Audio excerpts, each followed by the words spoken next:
বাঙালিরা নাকি কাঁকড়ার জাত, কথাটা নিশ্চয় শুনেছেন। একজন ওপরে উঠলেই ঠিক তার দাঁড়িতে করে তাকে নিচে টেনে নামানোর প্রচেষ্টা।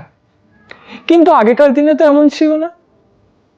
স্বাধীনতার প্রাক্কালে সমস্ত বীর শহীদরা একে অপরের পাশে থাকতো, একে অন্যকে এগিয়ে যেতে সাহায্য করত। কিন্তু কেন এমন? আমাদের পশ্চিমবঙ্গে এখন পতাকা উঠছে, না না, ভারতীয় পতাকা নয়, তৃণমূলের পতাকা, বিজেপির পতাকা, কংগ্রেসের পতাকা, সিপিআইএম এর পতাকা, এইসবই উঠছে। তোমার কাছে টাকা থাকলে তুমি শিক্ষা কিনতে পারবে, কিন্তু প্রকৃত শিক্ষা, মানসিক শিক্ষা, মানবিক শিক্ষা, সেগুলো কি আজও বিক্রি হয় নেতা মন্ত্রী মশাই?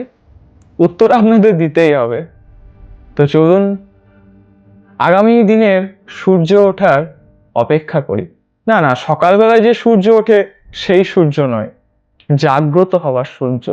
আমাদের মনের অন্তরের অন্তরাত্মা থেকে প্রকৃত শিক্ষিত এবং মানবিক হয়ে ওঠার সূর্যোদয়ের অপেক্ষা করি এবং সকলে মিলে একসাথে সেই সূর্যোদয়ের প্রচেষ্টা করি।